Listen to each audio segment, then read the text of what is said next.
Welcome to Daily Wisdom, Walking the Path with the Buddha, a podcast shared by David Roylance. This podcast is dedicated to guiding you to completely eliminate the discontent mind and the suffering it causes by attaining enlightenment. Learn and practice the teachings of Gotama Buddha that will guide you to fully attain a peaceful, calm, serene, and content mind with joy. To support this podcast, visit patreon.com/support Buddha or visit buddhadailywisdom.com, where you will discover a full range of courses, retreats, and online learning resources to assist you on the path to enlightenment. Now, here's our teacher to share more.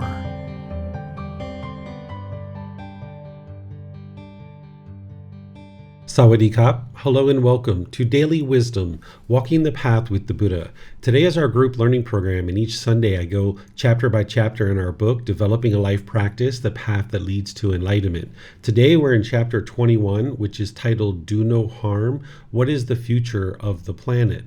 What I do here is I start with meditation and then we'll move into our class afterwards. This chapter is all about helping us become aware and understanding that any decisions that we make in regards to any aspect of our life, it's going to produce certain results. And as it relates to the planet, we would like to be sure that we're practicing in such a way that we're making wise decisions about how we interact with the planet.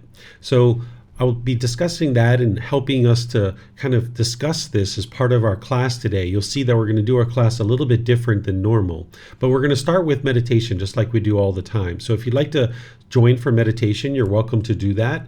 You can join by getting into the seated, lying, standing, or walking positions. In any of these positions, you'll be able to meditate. Usually on online learning, seated, lying, and standing work best. I'm going to ease us into meditation with some chanting. Then I'm going to come in with some guidance. There'll be a period of time where it'll just be quiet, and then we'll come out with the chanting as well. So welcome to all of you, whether you're joining for the first time or you're joining regularly. If you'd like to join for meditation and you'd like to join in with the chants, you're more than welcome.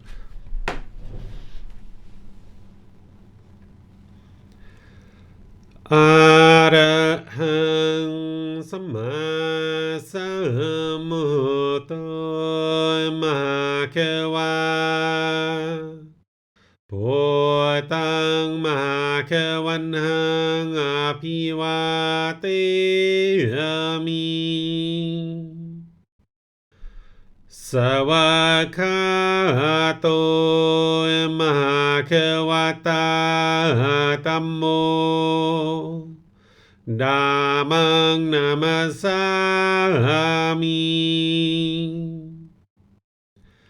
Supatipano Mahakavato Sāvaka Saṅkho Sanghang Namami Namo Tassa Bhagavato Arahato Samma Sambuddhassa Namo Tassa Bhagavato Arahato Samma Sambuddhassa Namo Tassa Bhagavato Arahato Samma Sambuddhassa Iti piso Mahakava Arahang Samma Sambuddho Vicacaranang Sammuno Sakato Rokavito Anutero Purisa Dhamma Sati Satatawa Manu สังโพโตภาควาติ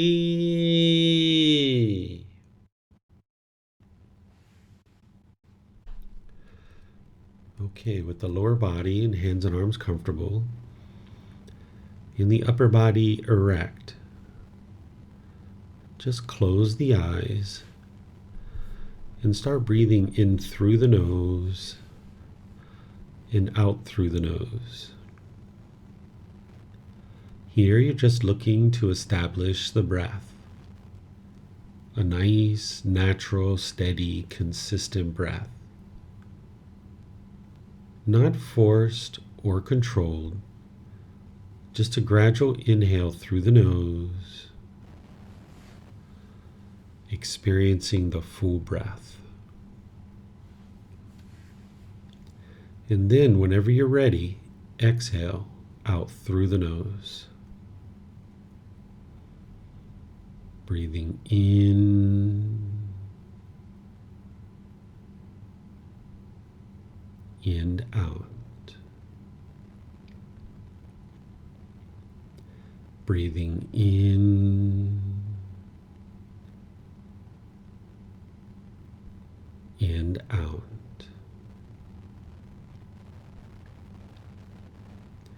Your breath may not match up with the guidance that I'm providing, and that's okay. This is your practice. I'm just here for guidance. You can use this voice as a reminder that whenever you get to the next inhale, breathing gradually through the nose, developing a nice, natural, steady, consistent breath. And then, whenever you're ready, exhale out through the nose. Breathing in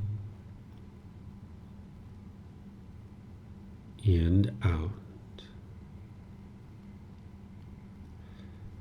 Breathing in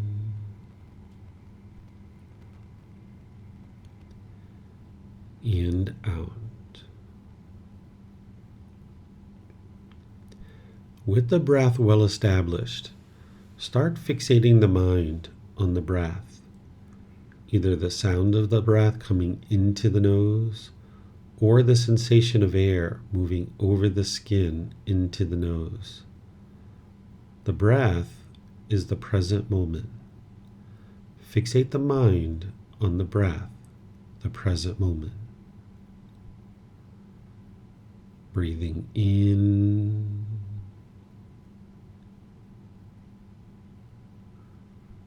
and out.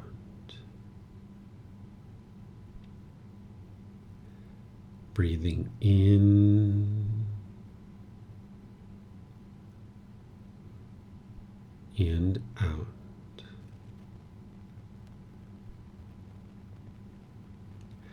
With the mind fixated on the breath, whenever you notice that it moves off the breath, cut that off, let it go, and come back to the breath, the present moment. No need to observe the thought, label it, judge it, analyze it, or even try to figure out where it's coming from. Whenever you notice that the mind is moved off the breath, cut that off, let it go, and come back to the breath, the present moment. Breathing in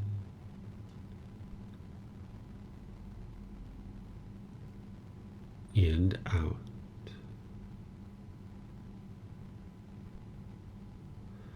Breathing in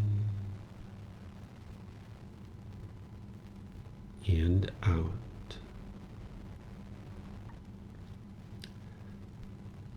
I'm going to be quiet now and let you do this work of focusing on the breath, cutting off and letting go anytime the mind moves off the breath. You have nowhere to go. There's nothing to do. No one needs you right now. This is your time to focus on the breath. Breathing in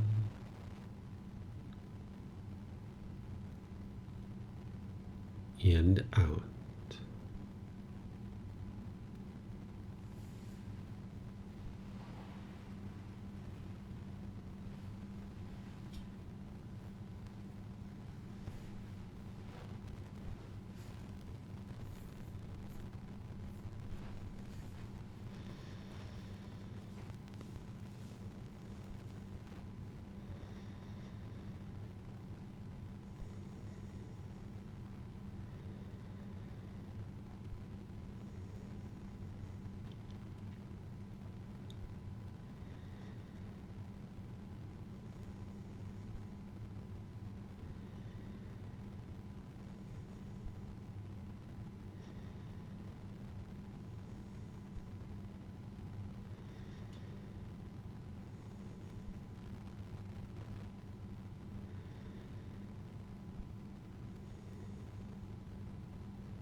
ระหังสัมมาสัมพุทโธมะเขวาพุทธังมะเขวันหังอภิวาเทมิสวากขาโตมะเขวตาธัมโมธัมมังนามัสสามิสุปฏิปันโนภะคะวะโตสาวกสังโฆสังฆังนามามินะโมตัสสะภะคะวะโตอะระหะโตสัมมาสัมพุทธัสสะนะโมตัสสะภะคะวะโตอะระหะโตสัมมาสัมพุทธัสสะนะโมตัสสะภะคะวะโตอะระหะโตสัมมาสัมพุทธัสสะอิติปิโสมะคะวะอะระหังสัมมาสัมพุทโธวิชาจารณังสัมโมโนสัคคาโตโรกาวิโตอนุเตโรปุริสาธัมมาสติสัตตาตาวามนุสนังพุทโธภะคะวะติ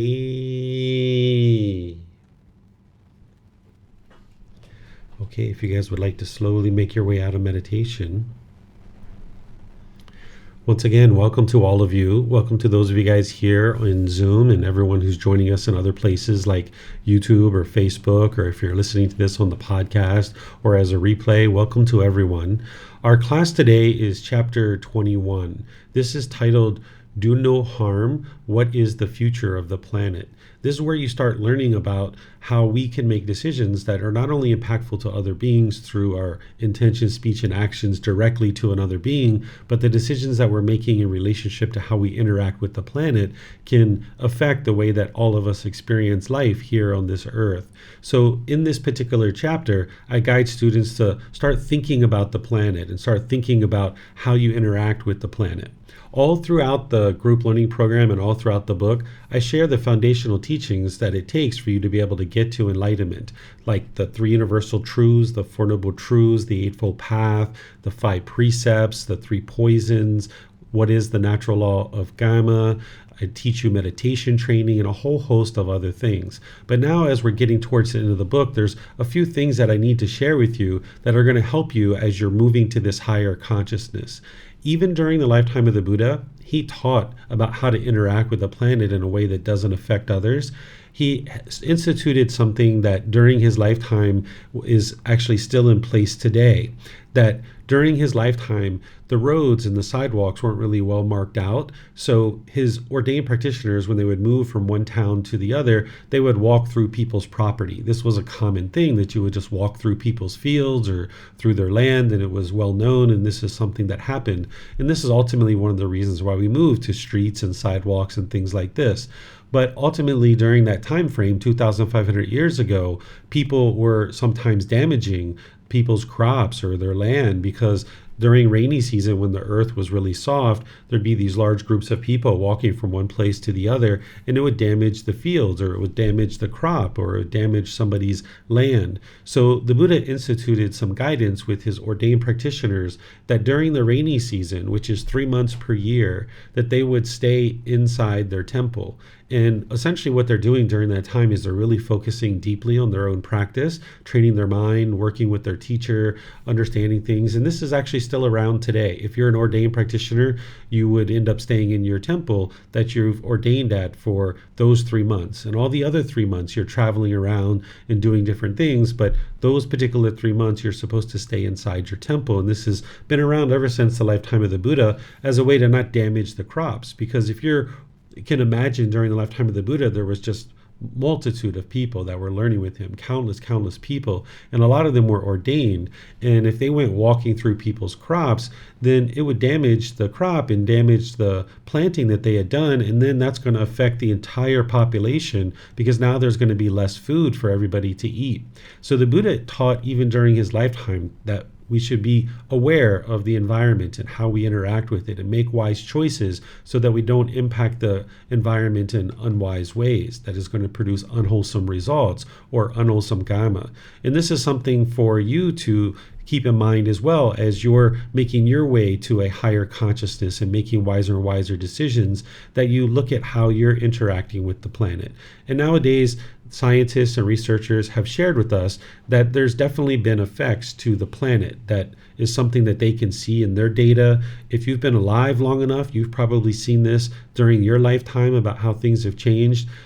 From my understanding, that there's 97% of the researchers and scientists have agreed that there's been some effect to the climate based on our population. We're now up to 8 billion people, and we've created roads and buildings and all kinds of things in the world, and these things have impacted the planet in unwholesome ways. And this was just from our lack of wisdom, of understanding of what we were doing and how it was impacting the planet.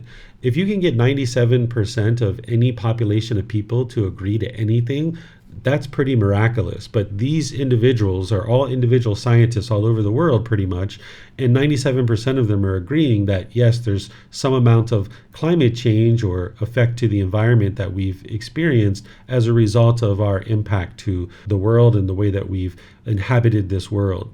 So whether this is 100% true or whether there's any falseness to it, this is something that you shouldn't believe, right? Just like I teach everything, is that it's unwise to believe anything in the world, that you need to be able to see the truth for yourself. So when I saw this statistic, I started thinking about my life here, that I've been on this planet and how I've done certain things, and whether I've impacted the planet in wise ways or unwise ways. And of course, sometimes we're interacting with the planet in wise ways, but sometimes it's unwise ways. As I was growing up, I remember as a child, 8 years old, 9 years old, I was skipping school, not going to school, using my lunch money to buy food at 7-Eleven. And mainly what I was buying was candy, because I was a young kid and we just wanted candy. And we weren't interested in buying drinks, so we would just drink out of the creek.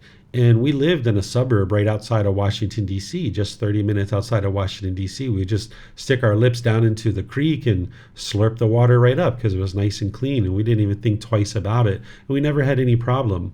But I remember as I was aging and I was getting to 15, 16, 17 years old, and I was in that same area, even just in that short time, in that 8 to 10 years, the creek had changed significantly. It was no longer the clean running water that it once was, and there was no way that I would drink out of that in just that short period of time.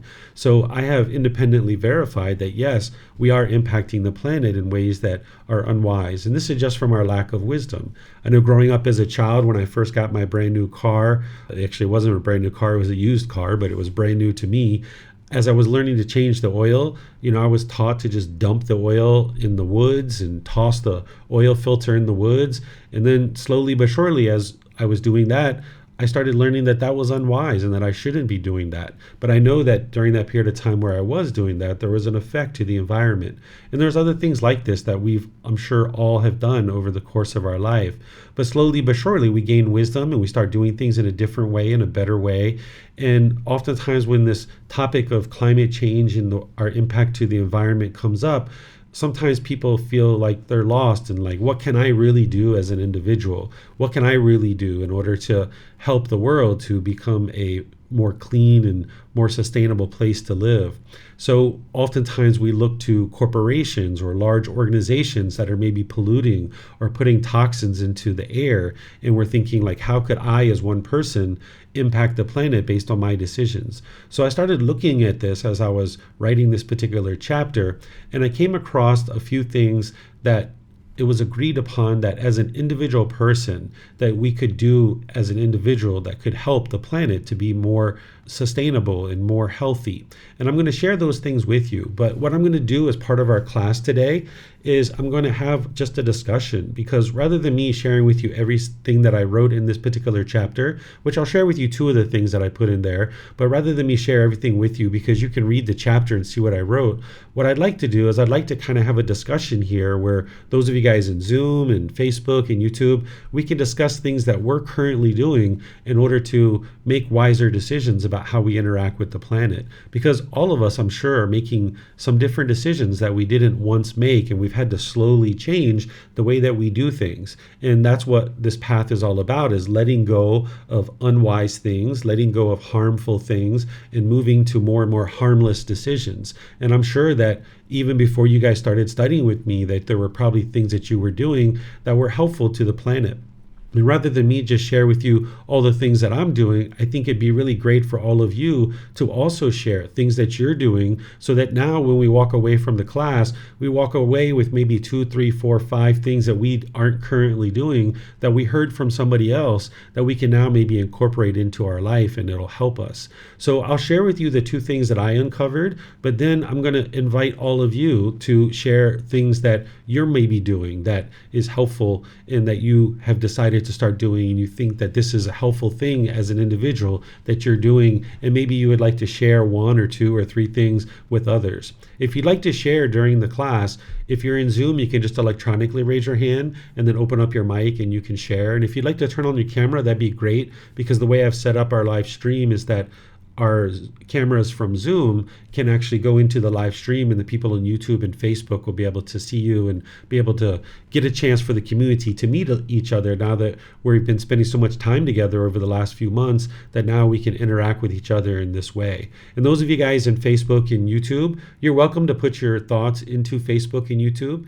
But if you'd like to come into Zoom and join here, you can kind of interact with the community a bit differently than maybe you have before. Maybe you can kind of venture into something new, maybe let go of Facebook and YouTube for today, maybe venture into something new, which is coming into Zoom. If you'd like to come into Zoom, all you need to do is look in the comment section of the live stream on Facebook or YouTube or wherever you're watching this, and you'll see the Zoom link, and you'll see the password there that you can just come right on in, and then we can have a really nice discussion with each other and interact with each other. So if you guys would like to do that, and if you'd like to open up your cameras as you're talking, feel free to do that. Of course, it's your decisions if you would like to do those kinds of things. So I'll share with you what I uncovered as the 2 most common things that people agreed across the, kind of community of scientists and researchers of what would be helpful as an individual to actually practice in order to interact with the planet in a wiser way and a less harmful way. The things that I saw is, the first one is that they were talking about that if we all just ate our food and we didn't waste food, this would be very impactful to the planet. That apparently 40% of all food is wasted. And it's not just the food that is wasted. That's not what the statistic was referring to and why it would be so impactful. It's all the resources that go into producing the food. So in order to produce any kind of food, there needs to be a particular vehicle that drives to the store and purchases seeds. And then those seeds need to come back home to the farm. And then the farm needs to use a vehicle to go out and plant all of these seeds. Then there needs to be the cultivation of these seeds through watering them and caring for them and all the work that goes into caring for them. Then there needs to be resources to harvest these plants and bring the harvest in. And now it needs to be packaged and processed and taken to the market. And now now the market needs to use resources to put all of that out. And now there needs to be customers that come and purchase that. And then there's resources that take it home. And then there's resources at home that prepare it, whether it's electric or gas or whatever it is that we're using. And then there's all kinds of preparation and cleanup and things like this. And if 40% of what we're actually doing with our food supply is going to waste, this means that we're wasting an enormous amount of resources. And one of the things that I thought about here is not only the climate and how we're interacting with the climate, but I thought about impoverished people and people who are experiencing famine, that there's some people in the world that aren't going to eat today, and they might not eat tomorrow, and they might not eat the next day. They just don't have food available to them. And perhaps if we didn't waste food, not only would it help the planet, but it would help these individuals to maybe get some more food as well, because there's so many resources that go into providing food. And I even looked further at this, and I looked at other things about how we could produce more food and things of this nature. So one of the things that you can do as an individual is eat your food. And this could be really helpful if you're not already doing this, is really clean up your plate. And this can help you with your craving, desire, attachment, and getting to enlightenment, because sometimes in Western culture, we kind of load our plate up and then we kind of eat this food and then we left food over. But what they do here in Thailand is when you're eating, you take enough food on your plate for like 2 or 3 mouthfuls, and then you eat that, and then you take another 2 or 3 mouthfuls, and then you eat that. And slowly but surely, you have enough food to be able to eat, and everybody in the family eats, because the food that goes in the middle of the table that everybody's sharing, there might not be enough for everybody to get full, but there's enough for everybody to get a little bit of food. So rather than kind of gorge or hoard the food, everybody takes like 2 or 3 mouthfuls, puts it on their plate, they eat those 2 or 3 mouthfuls, then they get another 2 or 3 mouthfuls, and in this way the food slowly goes down and everybody at least gets a little bit of food. And this is a nice way to share, and it's also a nice way to ensure you're not wasting food as well. So this is something that you might consider, is looking at your food intake, and even when you go to a restaurant, if they have really big portions, is if there's leftovers, is perhaps decide to take that home if you'd like to do those kinds of things. But you need to look at that, because sometimes the benefit of taking it home is outweighed by the packaging that they use in order to package it and take it home. So you need to look at those kinds of things and make a decision based on each individual situation. So this is the one thing that I saw that a lot of people agreed on, and they said if everybody just ate their food, it was like equivalent to taking something like 100 million cars off of the street or something like this. It was a really high number, right? So this is like one of the things that they all agreed on. The second thing that a lot of people agreed on in the research community and the scientific community that would help our environment is if we move to a plant-based food supply. By eating meat, it puts a lot of stress on the land, and it takes a lot more resources to produce meat. So that when meat is grown, say like 1 acre of land, we might get like 100 kilos of beef or pork or some other meat. But in that same acre of land, we can get like 50,000 kilos of broccoli, or we can say this is pounds, right? 100 pounds versus 50,000 pounds of broccoli, that same land, right? And talk about famine, impoverished people, and making sure that we have enough food for the entire world. This is a great way to accomplish that. Is not only is it more healthy for your body, not only is it more healthy for the planet, but it's also better to help people to be able to get more food. So whether you ever choose to move to a plant-based food supply or not, it's totally your choice. Everything's your choice on this path to enlightenment. I share the teachings that are going to help you, and so that you can see the cause and effect of the natural law of Gama. And when we eat plant-based food, it's more healthy for the body. You'll see that there's less sickness in the body. You'll see the mind will be more clear. You'll even see maybe your complexion improve. You'll see your eyes maybe become brighter, your nails become brighter, things like this. You'll notice less digestion issues and things of this nature. So when I was looking at this, one of the things that I saw is that they've tested flesh of animals, and even animals that are in wild streams like salmon in like a very clean river in Washington state. And they tested the flesh, and what they found was that when human beings eat animal flesh, it's not just the animal flesh that they're eating, that inside the flesh there's toxins, there's hormones, there's drugs and things like this. That in farmed animals, of course, there's antibiotics, there's growth hormones and things like this. And this is what is causing young children to actually grow faster than maybe in prior generations. I'm not sure if you guys realize it, that there's some little girls who are getting their menstrual cycle at the age of 5 now.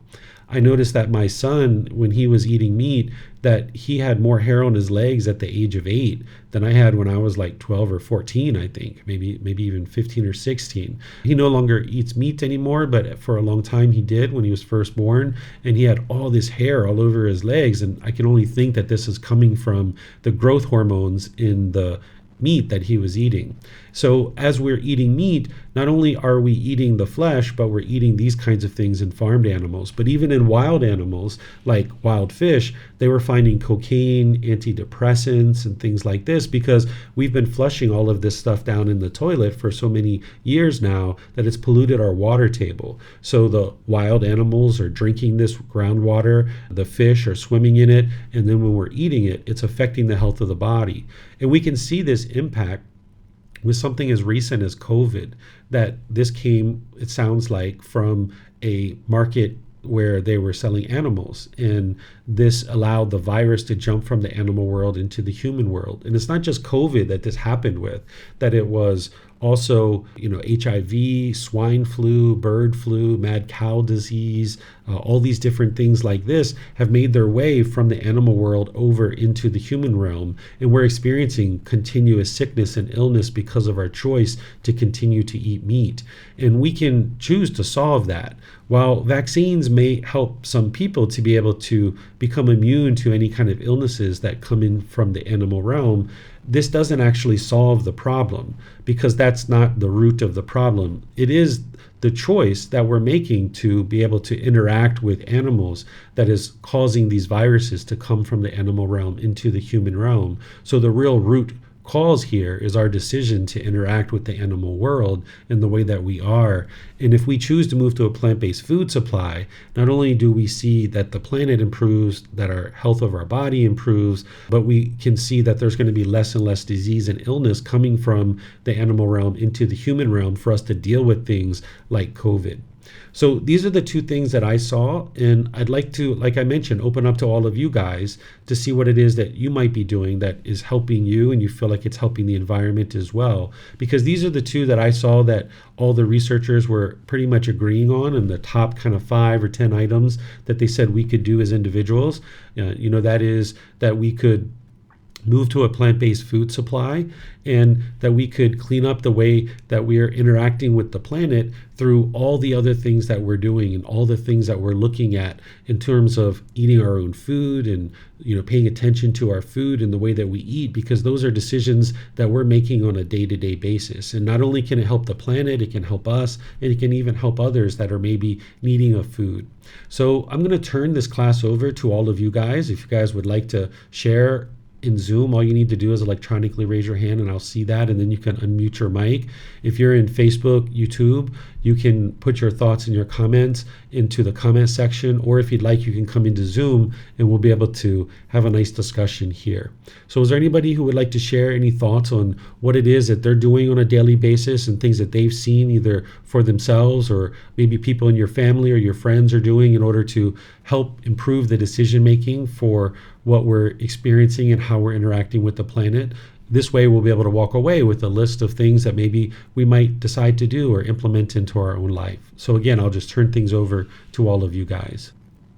Okay, it looks like Fiona has her hand up. If you'd like to go ahead, ma'am, you're welcome to. Hello, everybody. Hello, David. I recycle. We have doorstep collections of recycling. Very little now goes into the landfill. But they do landfill every 2 weeks, and they do recycling doorstep collections every week. But they even take clothes, shoes. They're going to start doing soft plastics soon. And we've reduced the amount that we put in our black landfill bin tremendously. So that's one of the main things we do. The other thing is I've retired recently, and I'm trying to cycle as much as possible. I've got a bike with a battery, so that helps me because I'm not the fittest person, but I'm trying to, if I need to go anywhere local, then I would ride my bike rather than take a car. And then the third thing that I've done is I went over to plant-based food, and wasn't quite sure because I've never cooked plant-based food before, so I was a bit at a loss. So I joined a subscription to kickstart that, where they deliver to the door, and they do a lot to prevent waste by measuring out all the different ingredients, including all the herbs and spices, so there's very little waste. And then they give you recipe cards. When I've got enough recipe cards, I'll be able to go it alone and not have the deliveries anymore. So that's my main three things. Those are great, Fiona. So the first one is that you have curbside pickup where they do recycling. It sounds like not just like plastics and metals, but clothing and shoes and things like that. Yes, batteries, quite a lot of different things that they'll take. There's also a local sort-it centre where you can take bigger items, but anything that can go, even small electricals, if they'll fit into your recycling box, they'll take those from the doorstep. They come once a week, and it's all part of our council tax that we pay for them to do those collections. So is this the government that's doing this, or is it a private company that does it? Yeah, the government get the local councils to implement it, and they also take food waste as well. So as very little goes into the black bin now. We noticed a huge reduction in that over the years. Not everybody likes doing the food waste, but we do, and it just means that very little goes into landfill. And is this in England where you live? Supermarkets in the UK? take soft. Sorry. Where do you live, Fiona? Oh, I was going to say supermarkets take it. Yeah, sorry. I live in the UK, in Bristol. Oh, okay. And I'm sorry, what were you saying about the supermarkets? They also take soft plastics, and quite often have like dumpsters where you can put recycle cans and paper and things like that. Nice. Well, thank you for sharing. This is really helpful. I'm sure for anybody who lives in the same region as you do, or maybe someone who doesn't live there, they can be inspired to look for these kinds of things in the areas that they live in. Yes, yeah. Excellent. Thank you for sharing. You're welcome. Thank you. Yeah. Is there anyone else in Zoom or on Facebook or YouTube that would like to share? Okay, it looks like Helena has raised her hand. Go ahead, ma'am. Yes, thank you. So it really depends where you live. When I lived in Spain, they've got a very cool thing. I think in Poland they've got it too. It's like they call it green stations or green points, and they're located like in every district, in every neighborhood, and you can just leave your electronic trash and things like that to be recycled properly. And now I'm staying in Thailand, so recycling is very challenging. But I came up with some ideas, not related to recycling, but to some other things. And for example, I discovered reusable silicone straws, which are very handy, very easy to clean, and they are very pleasant, unlike the metallic ones when you're using them. So this is really cool. And when I'm traveling, I would typically have reusable bags on me, and like a reusable fork or a spoon, because it's I always end up using those items. And I also I often would recycle papers just like for my own use. So when I've got a piece of paper and I just take notes on it, and there is some kind of space, some kind of room left, then I would just cut it out and then just use it for my daily like notes. So yeah, I think that's all. Okay, perfect. Thank you for sharing. Thank you. Okay, I'm going to take a look around here, see if we have anyone else who's interested in sharing.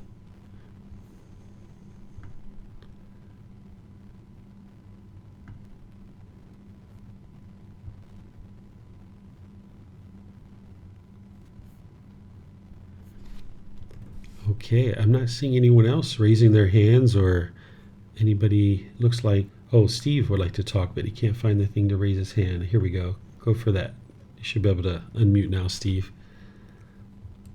Thanks. So something that I've done, and it's sort of I guess a side effect of my original intention is I went on a diet a couple of years ago using an app called Noom, and it's somewhat expensive. I think there's probably a lot of different ones that you could maybe get free or at very low cost. But one of the things that this did was make me conscious of my food intake. And my intention was to lose weight, but the other benefit was that I came to understand that a lot of the foods that I was eating were very dense in terms of calories, and so slowly I started eliminating meat, red meat, fish, chicken, a lot of these very caloric dense foods from my diet.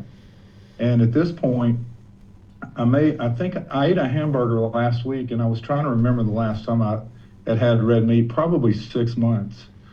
So, again, I think that just having the rigor of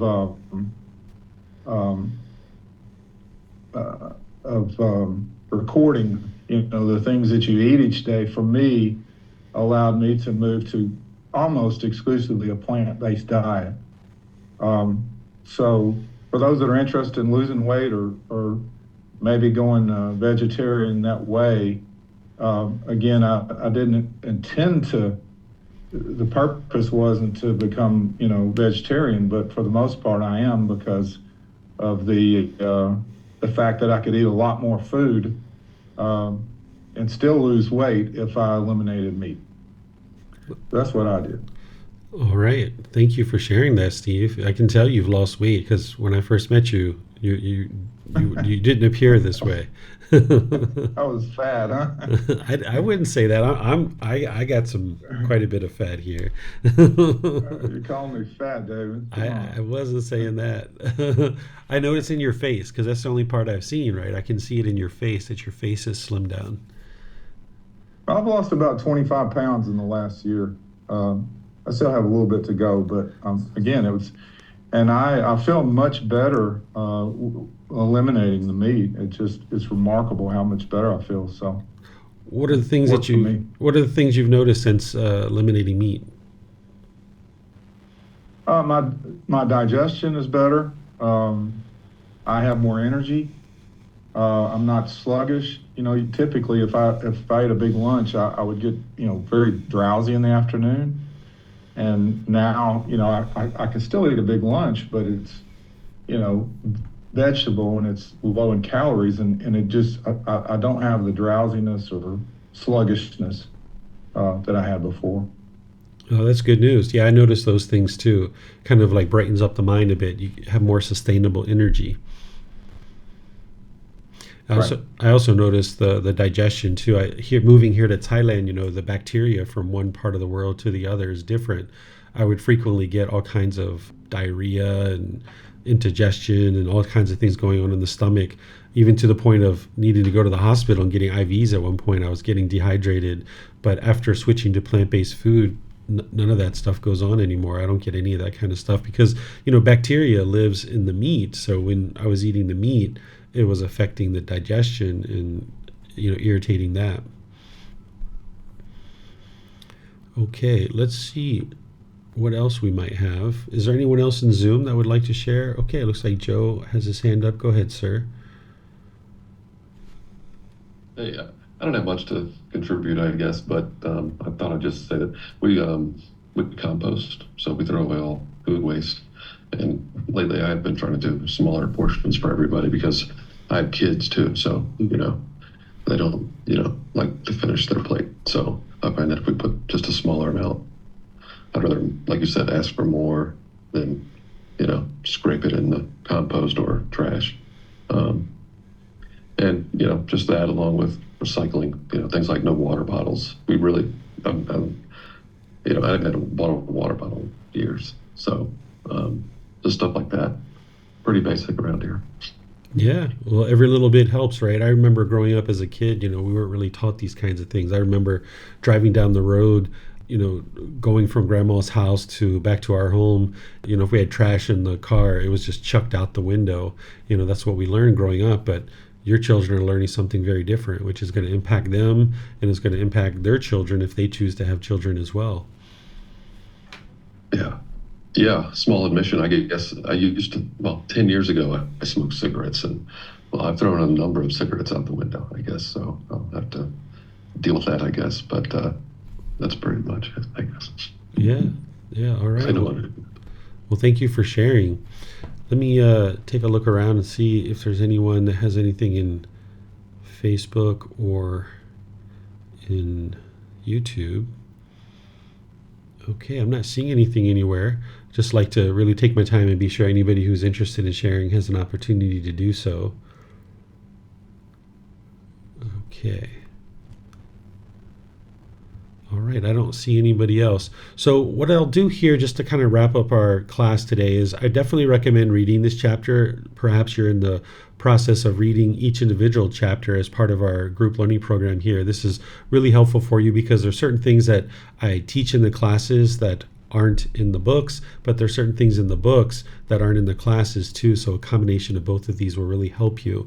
As you're choosing to maybe implement certain changes, whether it's changes related to the teachings of the Buddha, whether it's changes about being more conscious about how you interact in the community or in your environment or how you're impacting the planet, remember that your mind craves permanence. This is something you learned very early on in the group learning program, is that it's holding on and it's craving permanence. Another way to say this is that the mind doesn't like impermanence. It doesn't like change. When you're starting to change things in your life, whether you're moving to a plant-based food supply or whether you're starting to compost pile or you're starting to recycle more or you're starting to do any of the number of things that have been shared here, maybe you're starting to use cloth bags at the grocery store rather than the plastic bags or something like that.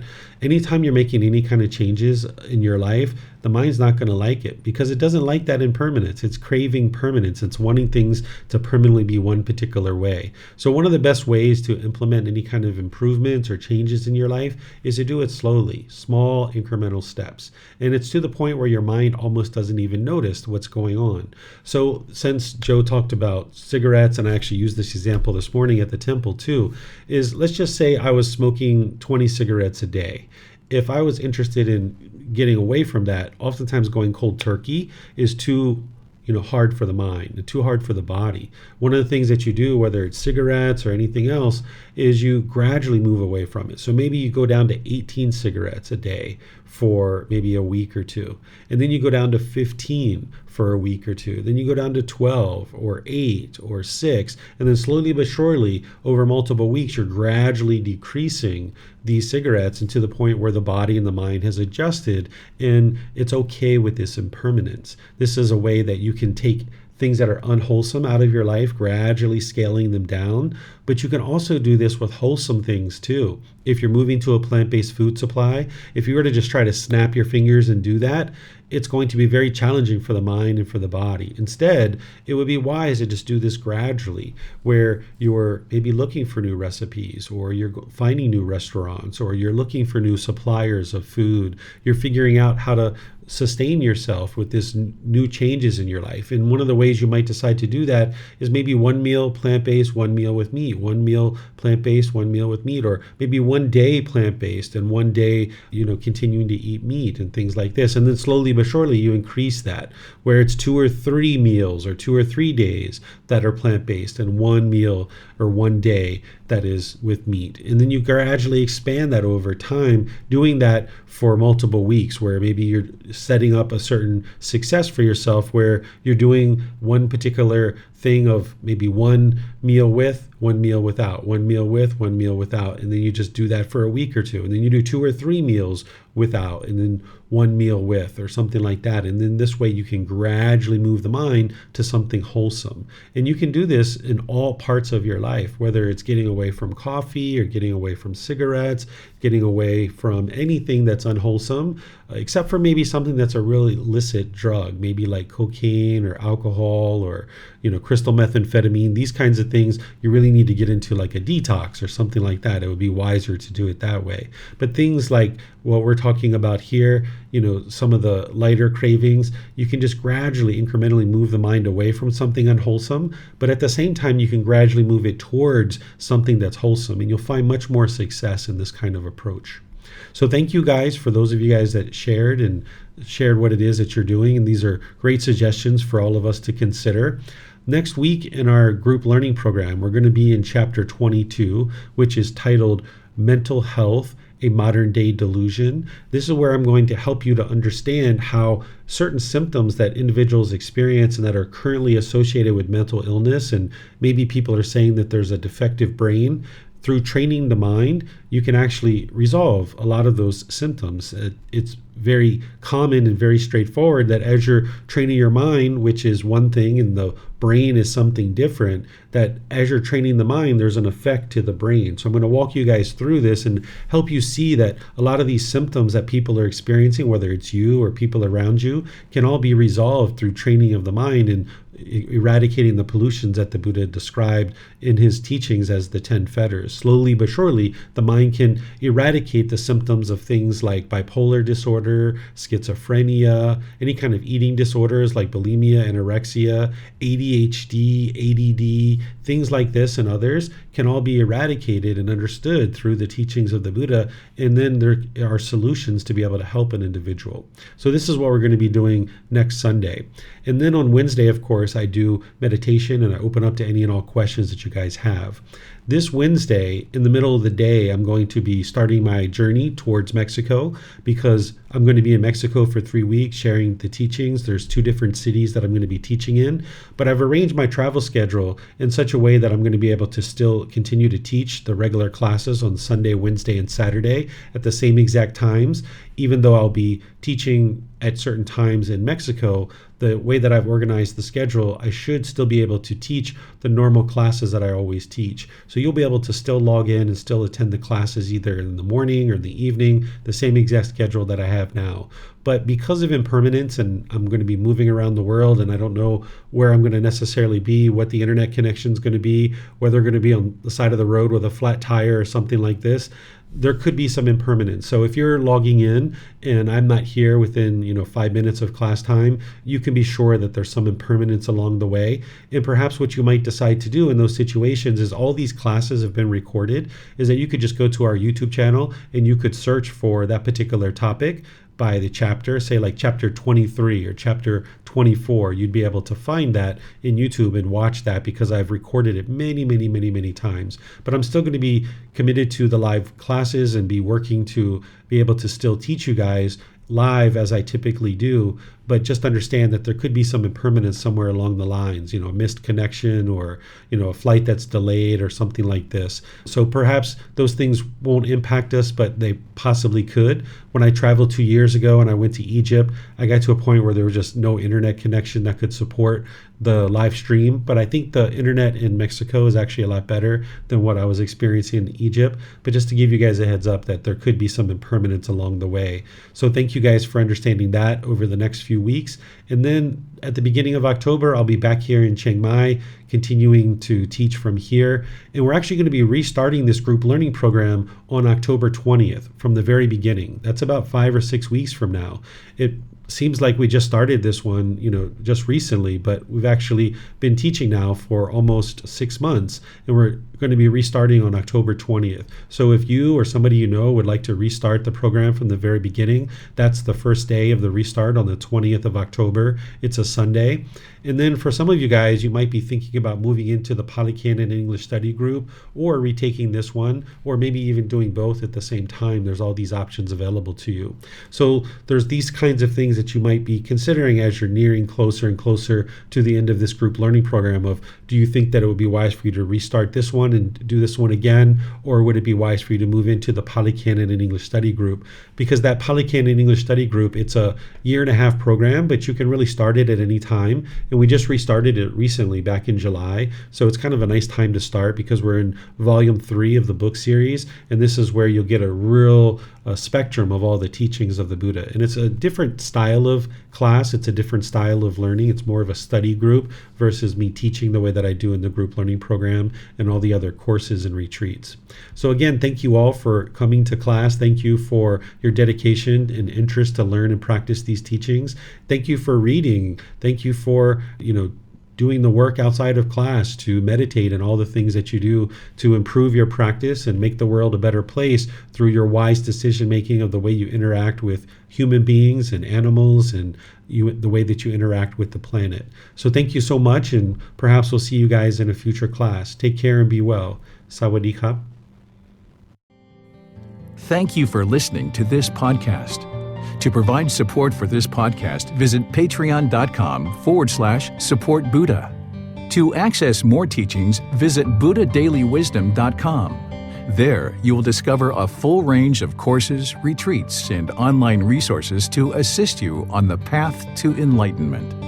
Remember to establish a daily, consistent meditation practice, along with learning and practicing these teachings. A well-developed meditation practice is the foundation in which to train the mind to attain enlightenment.